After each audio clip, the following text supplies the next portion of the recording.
My name is Angelica Guidry, and I'm a graduate student at Kaiser University. The presentation today will be on application of personality assessment in the workplace.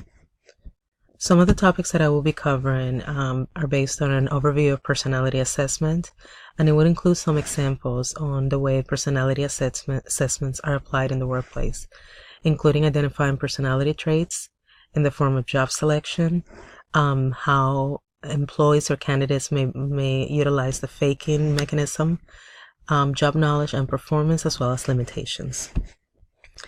Personality assessments in the workplace has been an instrumental aspect of job selection, retention, advancement, and overall performance measures.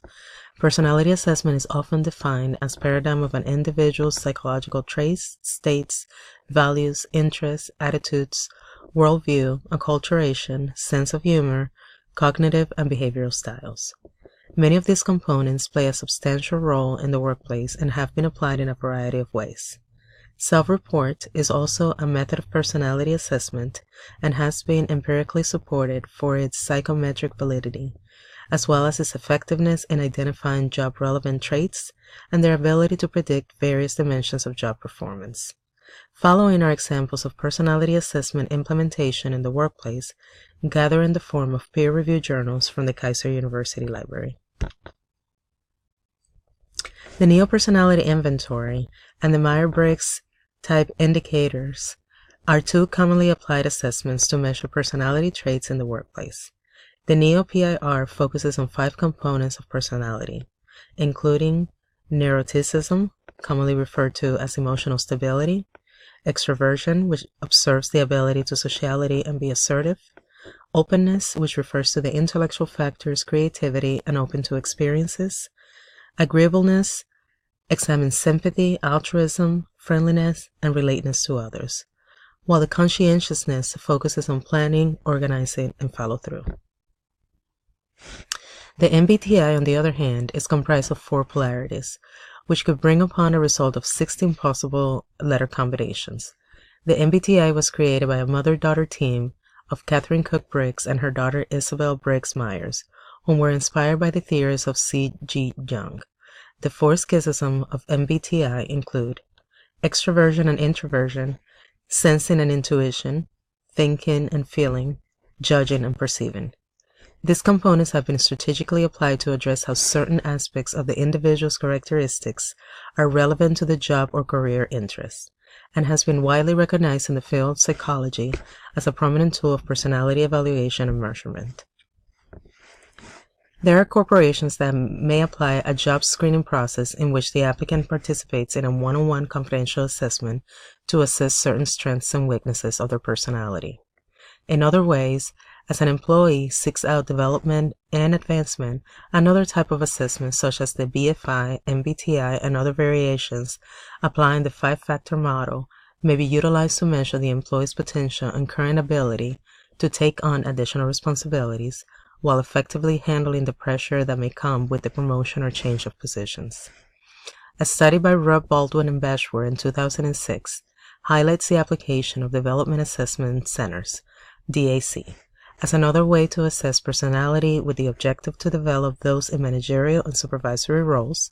Problem solving, conflict management, and overall fairness in the workplace are key factors that tend to be addressed by applying DAC methods. Personality traits could directly affect performance in the workplace. By identifying the applicant's strongest attributes, the hiring manager could assess if the results of the personality assessment are aligned with the requirements of the job. Most importantly, whether the individual will embrace the organization's goals and culture.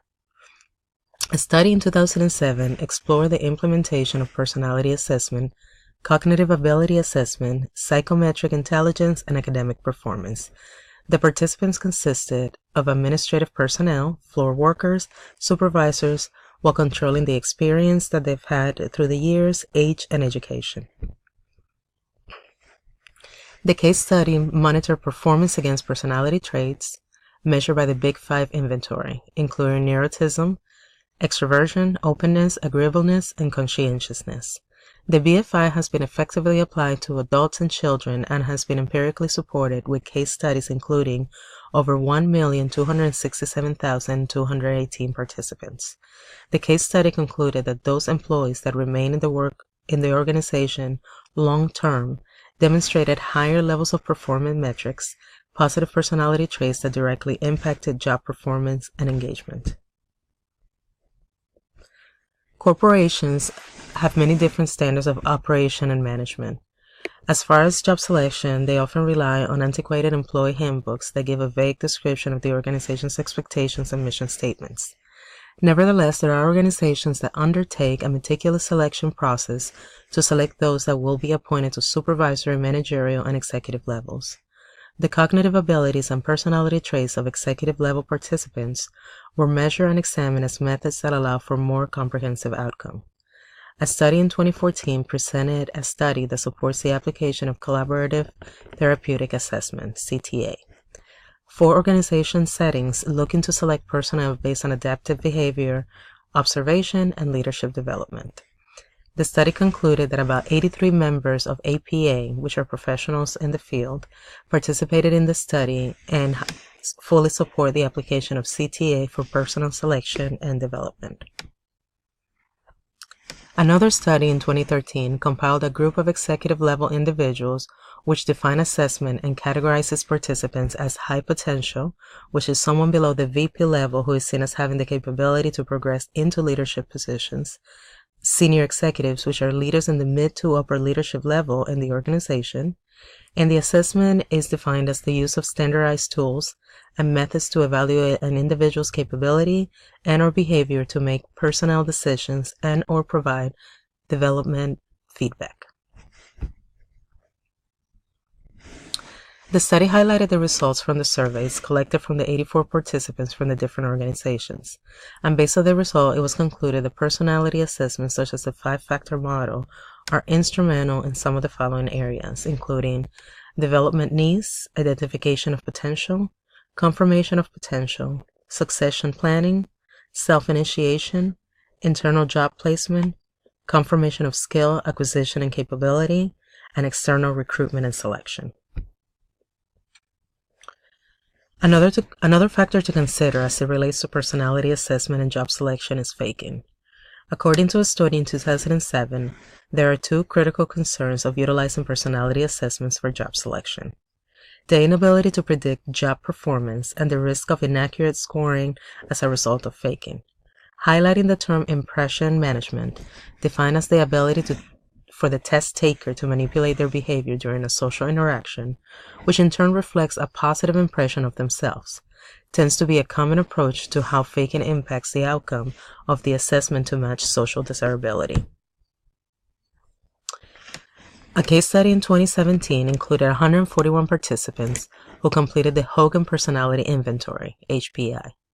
The HPI consists of 206 items, true-false inventory of normal personality based on a 5-factor model, including emotional stability, extroversion, openness, agreeableness, and conscientiousness. The participants completed the assessment twice with a time lapse in between. The results concluded there were no substantial, unpredictable changes to the results of the assessments from the first to the second time it was taken. Furthermore, it was determined that altering a valid answer to mimic social protocols and expectations have no significant impact on the criterion-related validity of the assessment. Yet, the participants may have been faking the answers of both assessments with the final attempt to improve the scores on the second attempt. When it comes to job knowledge and job performance, it is considered another aspect of a personality assessment. And based on pretty much if the individual is interested in the position that they're seeking.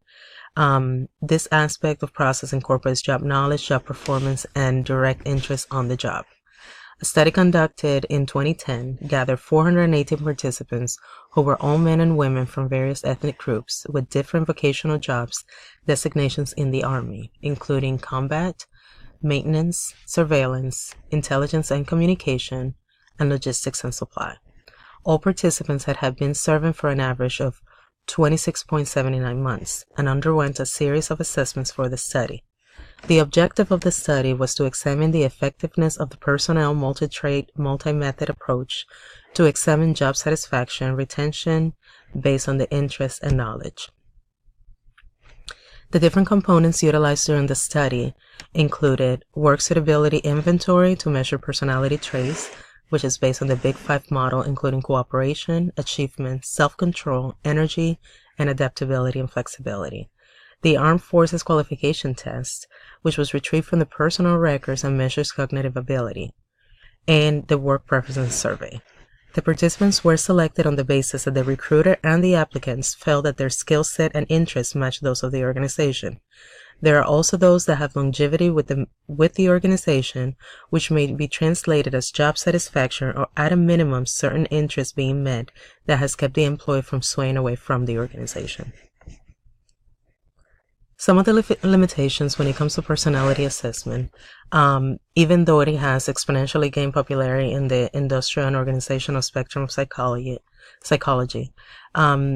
it is important to consider other factors that may alter the validity of the assessment due to faking, inaccurate interpretation, and ineffective measures of personality traits in comparison to performance attributes. Another study in 2011 effectively presented a study that measures the application of personality assessment in the police force.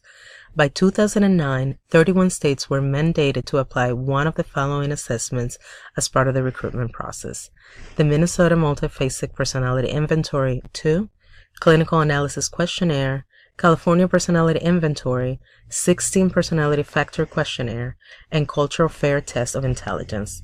The lack of consistency in the implementation of the different personality assessments may bring upon more challenges to effectively measure personality traits if the same criterion is applied across all states that actively participate in such pre-screening process.